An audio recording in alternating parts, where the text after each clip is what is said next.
Tu vois, le monde se divise en deux catégories. Ceux qui ont un pistolet chargé et ceux qui creusent. Toi, tu creuses.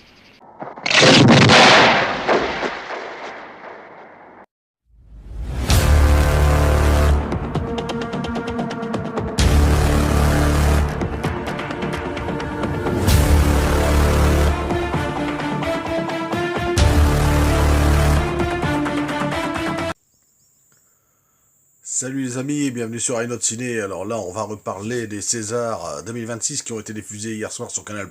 Alors moi, je l'ai suivi je l'ai suivi de chez moi directement, enfin en différé parce que je suivais mon confrère Dirty Tommy, critique de ciné, et ouais, tous les ans il critique un peu les Oscars. Enfin, on commente la cérémonie des Césars, ça nous fait marrer. On fait aussi les Oscars. Et on partage ça avec tous les abonnés, tout ça, c'est pas mal. Et c'est vrai qu'on a suivi ça en même temps sur Canal et sur YouTube. Et on commentait, on voyait ce qui se passait, les récompenses, tout ça. Et franchement, bon, pour moi, c'est une des pires cérémonies des Césars que j'ai vues. Attention, tout n'était pas à acheter non plus. J'ai aimé quelques trucs. C'est les discours politiques, les discours féministes, tout ça, qui n'en finissaient plus, comme d'hab, j'ai envie de dire, mais ils ont toujours pas compris que ça fait un moment donné qu'aux Oscars, il avait fait aussi, et puis qu'à un moment donné, ils ont arrêté, ça, on avait compris, mais eux, ils continuent les discours politiques, les discours féministes, on a compris, mais ils continuent, et c'est pour ça que c'était super long, la cérémonie était encore plus longue que la cérémonie des Oscars, c'est vrai, quoi, et c'est vrai que c'était vachement long, quoi. Et du coup, ça a duré 3h30, un truc comme ça, je crois. Enfin bref.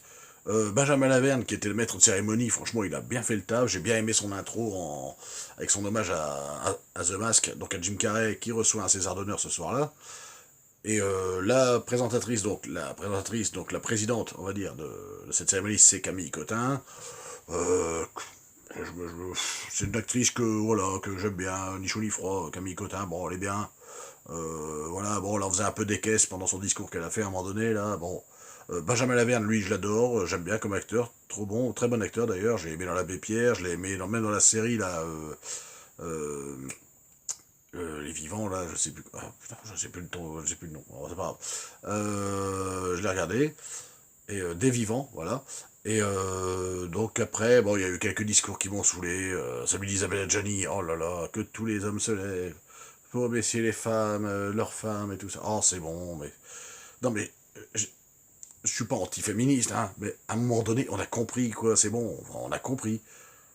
Non, mais non, puis alors l'autre, elle lisait un texte, elle a récité, alors c'est agaçant au plus possible, c'est de l'hypocrisie totale, c'était chiant, alors le seul truc, bon, il y a eu quelques trucs, il y a eu les hommages à Brigitte Bardot, l'hommage à Brigitte Bardot, avec aussi l'hommage avec toutes les personnes qui sont décédées, donc toutes les stars qui sont décédées, ou les acteurs ou les réalisateurs qui sont décédés en 2025, et l'hommage à Brigitte Bardot qui est décédée récemment, donc en décembre. Et même dans cet hommage-là, eh ben, il y a dans le public, après, donc vous verrez, vous pouvez regarder la cérémonie, même sur YouTube, enfin, vous pouvez voir la vidéo de l'hommage de Brigitte Bardot, vous verrez ce qui se passe après. Dès que l'hommage se termine, on entend tout de suite raciste, machin, comme quoi il était raciste, ça. Voilà, aucun respect, déjà aucun respect, ils peuvent pas se taire, garder ça pour eux, non, ils peuvent pas, ils peuvent plus. Ces abrutis de bobos là qui se sentent obligés donc ils n'ont même pas de respect, mais putain, mais qu'est-ce que ça peut te foutre?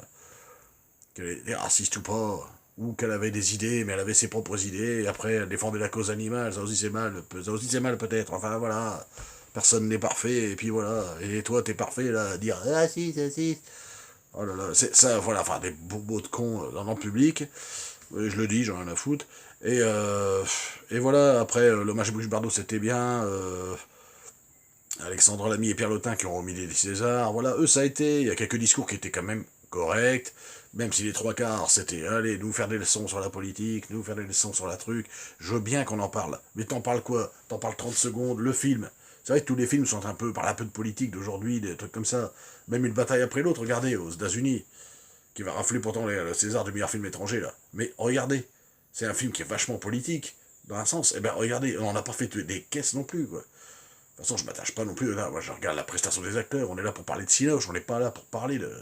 Voilà. Comme dirait mon ami Dirty Tommy, c'est vrai, il y a des endroits pour parler de ça. On n'est pas aux Nations Unies, comme il dit. Et oui, c'est vrai. C'était un endroit, c'est pour célébrer le cinéma, c'est pour célébrer le 7e art, c'est pour récompenser des films qui sont, je peux comprendre, un peu politiques, on peut dire des choses, on peut donner un petit avis rapide, mais ne pas en parler pendant des heures c'est du pompe, ça nous pompe, et du coup, bah, ça étale tout, jusqu'à 3h30, c'était beaucoup trop long. Les seuls bons trucs qu'il y a eu, bon, c'était les remises des prix très rapides, hein, parce qu'entre deux, il y avait aussi des musiques, des sketchs qui étaient même pas drôles en plus. Le seul, c'est Benjamin Laverne, il m'a fait bien marrer, il a su m'émouvoir, il m'a fait rire aussi, Benjamin Laverne, tant pis. Jean Dujardin, le petit discours, lui, il l'a fait concis, très bien. Et alors, je vais passer directement au meilleur moment. Bah, le meilleur moment, bah, c'était quand Franck Dubosc a eu le César du meilleur scénario original pour Un ours dans le Jura. Et ce film-là, je l'avais regardé, bon, ça fait un petit moment que je l'ai vu, ça fait peut-être 5-6 mois. J'avais plutôt aimé ce film-là. Et voilà, mais je dis, il le mérite, surtout depuis l'année dernière qu'il a eu son mini César, là, le Césario. Il m'avait fait marrer, il avait fait marrer Julia Roberts, il avait fait marrer tout le monde. Déjà, son discours-là, il m'avait fait. Et là, il a recommencé, il a fait un petit discours concis juste derrière. Il a eu vraiment le César, et franchement, il a dit des trucs. Voilà, puis il se foutait un peu de la gueule de ceux qui font des discours un peu d'hypocrites, là, voilà, qui durent des plombes, alors que lui, ça a duré, il les a cassés en deux, un petit peu, il a laissé un petit pied de nez, comme ça, puis ça a duré quoi, même pas 2 minutes, 1 minute 30, et pour moi, un discours, bah, ça aurait quoi, voilà, duré quoi, 1 minute 30, 2 minutes grand max, et voilà, et arrêtez de saouler les gens, quoi, voilà, arrêtez de saouler les gens avec des trucs que vous ne maîtrisez même pas en plus. Voilà, restez dans vos domaines de compétences. J'adore les acteurs, j'adore le cinéma depuis des années, mais restez dans le domaine de compétences. Voilà, restez les acteurs. Parlez donnez votre avis entre vous. Oui, parlez comme des gens normaux, mais ne donnez pas des leçons aux gens. On s'en fout, on vient pas là pour voir ça. On vient là pour voir les cérémonies, les récompenses. C'est ça qu'on veut voir. Même aux États-Unis, ils ont compris, ils arrêtent maintenant. C'est vraiment que la cérémonie. On verra avec les Oscars cette année, vous verrez, mais ça, je suis quasiment sûr que ça sera moins chiant. De toute façon, les Oscars, ça a toujours été moins chiant que les Césars pour moi, mais vraiment. Voilà, il y a des cérémonies des Césars que j'aime bien. Mais celle-là, je suis désolé de le dire, à part la prestation de Jim Carrey et de Franck Dubosc, et surtout de Jim Carrey, son César d'honneur. D'ailleurs, Jim Carrey, qui remercie tout le monde, qui parle en français, assez correct d'ailleurs, qui m'a franchement ému, Jim Carrey. Et lui, il méritait, il nous a franchement ému, il a parlé en français et il disait encore moins de conneries que nos propres acteurs, ou Adjani, ou que n'importe qui. Voilà, il disait moins de conneries que eux, quoi. Voilà. C'est lui que j'ai trouvé le plus sensé et qui parlait français et qui m'a fait le plus, et qui m'a le plus ému. Voilà. Carrément, voilà, je le dis. Et Franck Dubosc qui m'a fait marrer, Benjamin Laverne m'a fait marrer, Jean Dujardin il était bien aussi, mais le reste, enfin, il y en a 2-3 qui étaient bien. Si, Emmanuel Curtil, donc la voix française de Jim Carrey, ça c'était bien, il rencontre sa voix française, il le revoit, il se voit, voilà, ça c'était des bons moments. Alors je ne dis pas, tu vois, il y a quand même des bons moments dans cette cérémonie, mais tout le reste, sur 3h30, bah vous enlevez 1 heure de bons moments, allez, même pas 1 heure de bons moments, entre Jim Carrey, Franck Dubosc, et bon, tout le reste c'était plat, c'était long, c'était chiant. Je le dis, c'était chiant. Et pour moi, c'est une des pires, peut-être pas la pire que j'ai vue depuis longtemps. Voilà, donc, alors on va en revenir au palmarès, parce que c'est quand même ça qui nous intéresse. Hein. Donc il y a des films que j'ai pas vus, hein. Il y en a que j'ai vus et d'autres pas. Donc je vais commencer par le début. Alors j'ai pris des notes parce qu'il y en a pas mal. Alors nous avons bien sûr donc, le César des lycéens, donc ça c'est l'attachement, il y avait l'attachement, il y a le dossier 137, il y a Nouvelle Vague, donc ça, Nouvelle Vague je l'ai vu.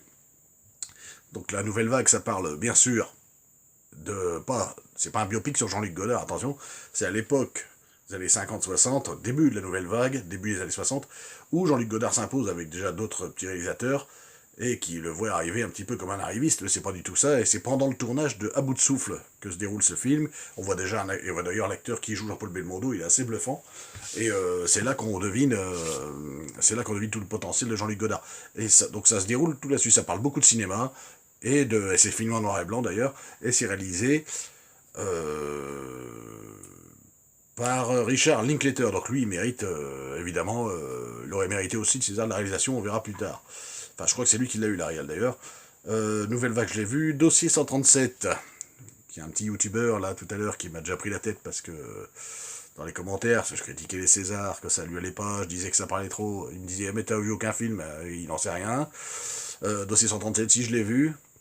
Justement, ça parle d'un garçon pendant les...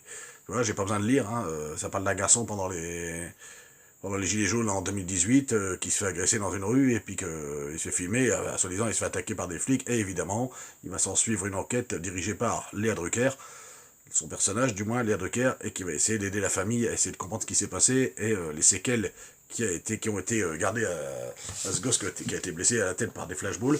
Donc voilà, et par des flics, et aussi agressé apparemment par des flics. Par 2 policiers sur 5 policiers apparemment. Donc il y en a 2 qui sont mis en cause. Et apparemment ils ne seront pas punis. Voilà, donc pour celui qui dit que j'ai pas vu Dossier 137, ben, figure-toi que j'ai aimé le sujet. Moi qui suis un peu de la partie en plus, parce que je fais partie un petit peu de ces métiers-là, j'ai bientôt fini aussi. Et bien je connais beaucoup les métiers de la défense. Je ne dis pas, évidemment, je soutiens la police, je soutiens l'armée, je soutiens tout ça, mais tout le monde n'est pas parfait, évidemment qu'il y a eu des bavures policières, évidemment qu'il y en a eu, évidemment qu'il n'y en aura pas, tout le monde n'est pas pareil, tous les flics ne sont pas mauvais, hein, tous les policiers ne sont pas mauvais, et puis c'est ça qu'il faut retenir aussi, mais il y a eu des bavures, et il y en a qui n'ont pas été punis, et ça je suis totalement d'accord, ce n'est pas normal, et à côté de ça, bah, lui, la victime, bah, il aura des séquelles à vie, voilà, donc ça évidemment que je ne suis pas d'accord, évidemment. Mais Dossier 137, très bon film, que j'ai plutôt apprécié d'ailleurs. Et ensuite, il y a aussi L'attachement, donc ça c'est vrai, bon c'est un film assez basique, qui est filmé normalement, mais pas... Enfin apparemment c'est lui qui va prendre le meilleur film, j'aurais pas mis à lui, mais bon, oui c'est un bon petit film, mais bon c'est pas non plus... voilà, c'est un film qui peut passer comme ça, c'est un peu plat quand même, je trouve que c'est un peu filmé plat, c'est un peu joué platement aussi, mais ouais, c'est pas le meilleur que j'aurais retenu. L'affrontement, l'attachement plutôt. Moi je dis l'affrontement parce que je pense à l'affrontement à un autre film. L'attachement, donc c'est une femme qui s'attache un peu à une famille, donc une famille, donc un père de famille qui perd sa femme en couche, donc elle accouche d'une petite fille, la petite fille naît mais sa femme décède, et c'est une femme qui habite à côté de lui, de chez lui, qui est un peu féministe, un peu indépendante, qui est un peu détachée, qui va finir par s'attacher à cette famille et à rester avec eux. Voilà, donc c'est un peu, bon, voilà, c'est un peu tiré par les cheveux, un peu, mais bon. C'est pas le meilleur film que j'aurais... Enfin, j'aurais pas mis meilleur film pour moi, celui-là. Un simple accident, ça c'est très bien comme film, Un simple accident. Ouais, c'est l'histoire d'un homme, donc ça se passe... C'est un film franco-iranien, donc ça se passe donc en Iran, et donc un homme avec sa famille, avec sa femme enceinte d'ailleurs, qui sont en voiture, il tombe en panne, et il tombe sur un mécano, et le mécano apparemment reconnaît, donc parce que l'homme avec sa famille, l'homme qui tombe en panne, lui, il a une espèce de prothèse à la jambe qui grince un peu, et ils vont voir un mécano, et le mécano reconnaît le grincement de sa jambe, et du coup, il pense que c'est son ancien tortionnaire quand il était détenu par les autorités iraniennes. Donc c'est là que tout se joue, et lui, il va essayer de kidnapper cet homme-là pour essayer de lui faire avouer que c'est bien lui le tortionnaire. Et vous savez à quoi ça me fait penser, ça? Eh ben, ça me fait penser à La jeune fille et la mort de Roman Polanski. C'était un peu la même histoire, c'est avec Sigourney Weaver, Ben Kingsley, et vous verrez, c'est un peu... Enfin, je dis pas que c'est copier-coller, attention, hein, ça me fait penser à ça. Et La jeune fille et la mort de Roman Polanski de 95. Alors, faut regarder ce film-là, et vous me direz, il y a quelques similitudes, mais je dis pas que je dis pas que c'est copié, attention. Un simple accident, c'est un très bon film. Voilà, donc César des lycéens, donc il y a tout ça. Alors, meilleur court-métrage documentaire, bon ça c'est... j'ai pas vu les courts-métrages, hein. Meilleur court-métrage documentaire, il y a Au bain des dames qui a gagné, de Margot Fournier. Le meilleur court-métrage d'animation, c'est Filles de l'eau, de Sandra Desmazières. Meilleur court-métrage de fiction, c'est Mort d'un acteur, de Ambroise Rateau. Alors attendez les amis.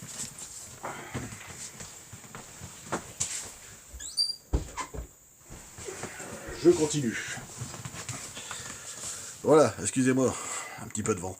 Le meilleur film étranger, alors, j'en parlais tout à l'heure, c'est Une bataille après l'autre qui remporte le meilleur film étranger, donc de Paul Thomas Anderson, hein, avec Leonardo DiCaprio, Sean Penn, Benicio del Toro, et contre L'agent secret, donc de Kleber Mendonça Filho, un film brésilien que j'ai pas vu, évidemment, Black Dog, film chinois que j'ai pas vu, Sirat, que j'ai bien aimé, ça fait un moment que je l'ai vu l'année dernière, un film franco-espagnol, et Valeurs sentimentales, que j'avais aimé aussi Danemark, donc avec Stellan Skarsgård, qui a eu d'ailleurs reçu le prix du meilleur acteur, je crois, le Golden Globe du meilleur acteur, je crois, enfin de second rôle, je crois.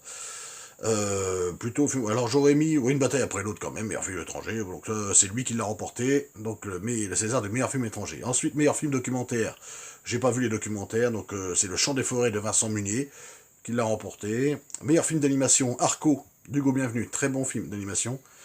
Contre Amélie et la métaphysique des tubes, que j'ai pas vu, et La vie de château, Mon enfance à Versailles, que j'ai pas vu non plus, mais j'ai vu Arco, et bon, bah, si c'est lui qui l'a remporté, c'est bien, parce que c'était pas mal. Meilleur premier film, alors il y a Nino, il y a Arco, Nino de Pauline Loquès, il y a Arco, il y a L'épreuve du feu d'Aurélien Père, il y a La Pampa d'Antoine Chevrolier et Partir un jour d'Amélie Bonin. Moi, je n'ai vu que Partir un jour et Nino. Et Nino, ouais, je trouve que c'est pas mal. Meilleur premier film. Meilleure musique originale. Alors là, c'est Arnaud Toulon pour Arco. Moi, je l'aurais quand même donné. Donc, il y a Olivier Marguerite pour Dossier 137. J'avais bien aimé la musique, Dossier 137 pour le coup. Fatima Al-Kadri pour L'étranger. Alex Baupin pour La femme la plus riche du monde. Ouais, bof, la musique. Et Amine Bouafa pour La petite dernière. Moi, je l'aurais donné à Dossier 137. Pour la musique, je l'aurais peut-être donné à Olivier Marguerite. Pour le meilleur son, c'est Romain Cadillac, Marc Lamblard et Olivier Touche et Olivier Guanard pour Le Chant des Forêts. Ouais, je l'ai pas vu, donc je peux pas dire. Voilà, je suis honnête. Il y a contre Nicolas Becker, Andrea Ferrer et Damien Lazzarini pour Arco. La musique était pas mal d'Arco, pour le meilleur son du moins. François Morel, Rim Desbarres Mounir et Nathalie Vidal pour Dossier 137. Jean Minondo, Serge Rouquayrol et Christophe Vintrier pour Nouvelle Vague. Et le son de Nouvelle Vague, il est pas mal, je trouve. Et Rémi Chano, Jeanne Delplanque et Fanny Martin et Nils Barletta pour Partir un jour. Voilà, donc pour mes meilleurs sons, moi, sachant que j'ai pas vu Le Chant des Forêts, donc je peux pas trop juger, mais sinon Arco, meilleur son et peut-être Nouvelle Vague. Allez.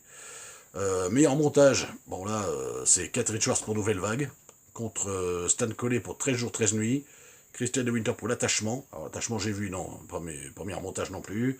Laurent Rouen pour Dossier 137, ouais. Géraldine Mongeau pour La petite dernière, bon non, c'est une Nouvelle Vague, là je suis d'accord. Meilleure photographie, c'est une Nouvelle Vague qui l'emporte encore une fois, c'est David Chamby la photo, contre L'attachement, Dossier 137, L'englouti et L'étranger. Donc L'étranger je l'ai vu, la photo elle est pas mal, mais je préfère Nouvelle Vague quand même. En plus avec le noir et blanc ça rend toujours mieux. Les meilleurs décors, L'inconnu de la Grande Arche, que j'ai pas encore vu, et ça m'emmerde. Mais c'est dommage. Chien 51, alors c'est vrai que pour le coup, Chien 51, j'avais fait la critique de Chien 51. C'est pas le meilleur Cédric Gimnet, c'est vrai, je le revois un peu à la hausse maintenant. Ça me fait plaisir de le revoir parce que j'adore Gilles Lelouch, j'aime bien Adèle Exarchopoulos. Et oui, je le revois. Bon, c'est pas le meilleur Cédric Gimnet, c'est mieux quand il fait des films policiers. Voilà, Bac Nord, Novembre, même La French. Voilà, j'adore Cédric Gimnez. Là, c'est son moins bon film, mais bon, j'en vois un peu la hausse, il est bien. Un petit projet de SF comme ça, tranquille. Bon, allez, je veux bien lui pardonner. Voilà, il y a quelques bonnes scènes quand même. Et puis bon, c'est vrai que au niveau des décors, ben, c'était pas mal. Hein, il méritait quand même. Hein. Après, Riton du Pierre Clément pour Ma mère, Dieu et Sylvie Vartan, ça c'est un putain de film. Super bon film. Katia Wiskop pour Nouvelle Vague et Marie Cheminal pour La Venue de l'avenir, que j'ai pas vu non plus. Nouvelle Vague, si je l'ai vu. Donc, meilleur décor pour L'inconnu de la Grande Arche. Pourquoi pas, je l'ai pas encore vu, donc je pourrais juger plus tard, mais bon, c'est certainement mérité. Meilleur costume pour Nouvelle Vague aussi, donc de Pascaline Chavannes, donc, pour les costumes. Contre Céline Guignard pour La Condition, je connais pas. Corinne Bruand pour Dracula, bon le Dracula de Besson, voilà, c'est des costumes, bon, voilà, pourquoi pas. Pour La femme la plus riche du monde pour Jürgen Doring et Pierre-Yves Guéraud pour La venue de l'avenir. Donc Nouvelle Vague, les costumes, oui, pourquoi pas. C'est vrai que Dracula c'est quand même un film à costume, donc pourquoi pas, oui, bon. Après Dracula de Besson, je l'ai vu, j'ai arrêté au bout d'une demi-heure, donc voilà. Meilleur effet visuel pour Liz Fletcher pour L'inconnu de la Grande Arche, donc c'est elle qui le remporte, contre Cédric Fayolle pour Chien 51, Rodolphe Chabrier et Benoît Delonglet pour L'homme qui a rétréci, c'est vrai que c'était pas mal aussi, L'homme qui a rétréci avec Jean Dujardin, c'est vrai qu'il y avait quand même pas mal d'effets visuels pour les films français, Chien 51 aussi, hein, mérité, hein. Et bien sûr, il y a Nouvelle Vague aussi, Alain Carsou pour Nouvelle Vague, donc c'est L'inconnu de la Grande Arche qui remporte. Meilleure adaptation, donc c'est Karine Tardieu, Agnès Feuvre et Raphaël Moussafir pour L'attachement, d'après le roman L'intimité d'Alice Fernet. Donc oui, c'est vraiment tiré d'un roman. Donc meilleure adaptation contre Stéphane Demoutier pour L'inconnu de la Grande Arche, d'après le même roman de Laurence Cosset, et Afzé Herzi pour La petite dernière, d'après le roman La petite dernière de Fatima Das. Donc j'ai vu aucun des deux films qui est resté, j'ai vu L'attachement seulement. Voilà, donc bon, meilleure adaptation, pourquoi pas. D'un roman, pourquoi pas. Meilleur scénario original pour Franck Dubosc et Sarah Kaminski, qui avait écrit le scénario avec lui, Un ours dans le Jura, et j'ai vu le film, comme je vous dis, il y a 5-6 mois, j'avais bien aimé, franchement Franck Dubosc, il a fait une espèce de petite comédie, trailer noir, là, et ça lui change des comédies, et franchement c'est ultra mérité. Par contre, c'est vrai que Dominique Moll, je dis pas, il méritait aussi pour Dossier 137, mais bon. Il y a aussi Pauline Loquès pour Nino, il y avait Oli Gent et Vince Palmo pour Nouvelle Vague, et Jafar Panahi pour Un simple accident. Donc il y avait quand même du lourd au niveau des meilleurs scénarios originaux, c'est Franck Dubosc qui l'a rapporté, bon écoutez. Mais pour moi, c'est mérité, oui. Bon, voilà. Meilleure révélation féminine, alors. On a Nadja Meliti pour son rôle de Fatima dans la petite dernière, que j'ai pas vu, mais après, Afzé Herzi, j'aime beaucoup ce qu'elle fait. Enfin, surtout en tant que réal, elle a pas fait non plus beaucoup, mais là, apparemment, c'est un bon film. Manon Clavel pour le rôle de Kika dans Kika. Suzanne Lindon dans L'avenue de l'avenir. Camille Rutherford dans Jane Austen a gâché ma vie. Et Anja Verderosa pour L'épreuve du feu. Ah, celui-là, je l'ai vu. Alors, meilleure révélation féminine, ouais. Nadia Meliti, pourquoi pas, oui. Après, j'ai pas vu les autres. Hein. Suzanne Lindon, si, j'ai vu L'Avenue de l'Avenir. Ah, si, L'Avenue de l'Avenir, je l'ai vu. Oui, oui, Suzanne Lindon, oui. Ouais, bah, Suzanne Lindon, oui, bah, c'est la feu. Enfin, après, elle joue moins bien que ses parents. Hein. Mais bon, ça passe. Voilà, mais Anja Verderosa dans L'épreuve du feu, moi, je dirais oui. Alors, moi, j'hésiterais quand même entre Anja Verderosa et peut-être Nadia Meliti, du coup. Mais bon, c'est celle qui l'a remporté. Voilà. Meilleure révélation masculine. Théodore Pellerin, c'est lui qui l'emporte pour Nino. Donc oui, c'est mérité parce que je l'ai vu et ça va. Mais j'ai pas vu. Si, dans Nouvelle Vague, Guillaume Marbeck pour le rôle de Jean-Luc Godard. Alors lui, par contre, oui, méritait un petit peu quand même. J'aurais hésité entre Guillaume Marbeck et Théodore Pellerin, ouais. Ouais, bah c'est Théodore Pellerin qui l'emporte. C'est pas mal. Ça va, c'est mérité. Donc je dis, franchement, les prix, ça va. Hein. Pas trop à me plaindre. Meilleure actrice dans un second rôle. Alors, Vima Laponce pour son rôle dans L'attachement, pour son rôle d'Emilia. Ouais. Jeanne Balibar pour son rôle de la mère de Nino dans Nino, joue très bien, Jeanne Balibar. Dominique Blanc pour son rôle de Fanfan Béguin dans Partir un jour. Marina Foïs pour le rôle de Frédéric Spielmann dans La femme la plus riche du monde, donc à côté d'Isabelle Huppert. Et Park Ji-min pour le rôle de Gina dans La petite dernière. Alors, je l'aurais peut-être donné à Dominique Blanc pour Partir un jour. Et non, Marina Foïs, je sais pas, elle m'insupporte en ce moment, cette femme, je sais pas pourquoi. Depuis qu'elle a ouvert sa bouche aussi, politiquement d'ailleurs, voilà, elle, j'ai un peu de mal. Vima Laponce, oui, pourquoi pas, ouais, voilà, oui, voilà, pourquoi pas. De toute façon, c'est elle qui l'a pris, de toute façon, donc c'est réglé, hein, je dis le palmarès. Hein. Alors, le meilleur acteur dans un second rôle, c'est Pierre Lotin, qui l'a remporté pour son rôle dans L'étranger, et là, franchement, c'est mérité. Hein, on avait même lu dans les commentaires un Tuche qui gagne un César. Ouais, mais c'est pas parce qu'il joue les Tuches que c'est pas un bon acteur. Non, c'est un très bon acteur, Pierre Lotin, voilà. Je sais pas si vous avez vu le film Enfant phare, justement, avec Benjamin Laverne et lui. Très bon film. Swan Arlo joue très bien Swan Arlo aussi, donc dans L'inconnu de la Grande Arche. Xavier Dolan qui est revenu, pour L'inconnu de la Grande Arche aussi d'ailleurs, pour son rôle de Jean-Louis. J'ai pas vu, mais je sais que Xavier Dolan, bon, généralement, c'est plutôt un bon réal. Michel Faux dans L'inconnu de la Grande Arche. Et Raphaël Personnaz dans La femme la plus riche du monde. Eh ben, c'est Pierre Lotin qui l'emporte, et c'est mérité. Meilleure actrice, alors là, il y a Léa Drucker, ben, c'est elle qui l'a remporté pour Dossier 137, pour son personnage de Stéphanie Bertrand. Donc c'est elle qui enquête sur ce qui s'est passé avec le jeune homme qui se prend un tir de flashball dans la tête. Donc c'est Léa Drucker qui a eu le prix de la meilleure actrice, carrément, contre Leila Bekti avec Ma mère Dieu et Sylvie Vartan. Elle l'aurait mérité largement. Valéria Bruni-Tedeschi pour L'attachement, bof. Isabelle Huppert pour La femme la plus riche du monde. Bon, Isabelle Huppert joue toujours très bien. Mélanie Thierry pour La chambre de Mariana. Et ben moi, vous savez quoi, la meilleure actrice, je l'aurais donné à Leila Bekti pour Ma mère, Dieu et Sylvie Vartan. Mais bon, c'est Léa Drucker qui l'a emporté. Bon, voilà, j'aurais donné à Leila Bekti, moi. Voilà. Le meilleur acteur, Laurent Lafitte, lui, il joue toujours très bien, donc dans La femme la plus riche du monde, contre Claes Bang pour le rôle de Johan Otto von Sprekel dans L'inconnu de la Grande Arche, Bastien Bouillon pour Partir un jour, Pio Marmaille dans L'attachement, lui aussi, des fois j'ai du mal, Benjamin Voisin pour L'étranger. Alors, Laurent Lafitte, oui, j'aime bien. Laurent Lafitte, j'aime bien, oui, parce qu'il joue toujours très bien. Quand même un mec de la comédie française en plus, donc il n'a pas trop de mal et franchement, il mérite. Alors, il reste deux trucs, les amis. La meilleure réalisation, et là, c'est Richard Linklater pour Nouvelle Vague, amplement mérité. Voilà. Après, c'était contre Karine Tardieu pour L'attachement. Bon, je ne lui aurais pas donné le meilleur réal, pas déconner. Dominique Maul pour Dossier 137. Alors, voilà. Stéphanie Demoutier pour L'inconnu de la Grande Arche et Afzal Herzi pour La petite dernière. Sachant que j'ai pas vu les deux derniers. Mais Dossier 137, je l'ai vu. Alors, j'aurais quand même hésité entre Nouvelle Vague et Dossier 137. Mais bon, Nouvelle Vague, si, quand même. C'est quand même mérité. Mais Dossier 137 mérite. Hein. Largement. Dominique Maul, il aurait mérité. Et ensuite, ben, meilleur film.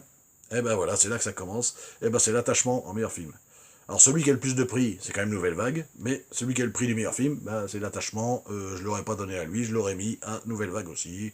Et même entre Nouvelle Vague et Dossier 137, j'aurais mis, enfin, ça aurait été les deux premiers pour moi, avec La petite dernière, Un simple accident, voilà. Et c'est L'Attachement qui remporte le César du meilleur film. Donc voilà, donc à part ça, bon, à part le petit hold-up avec L'Attachement, bah, que j'ai pas tellement aimé, quoi. Voilà, c'est un film plat, quoi. C'est plat, j'ai trouvé ça plat. Je l'aurais donné à Nouvelle Vague, voilà, c'est tout.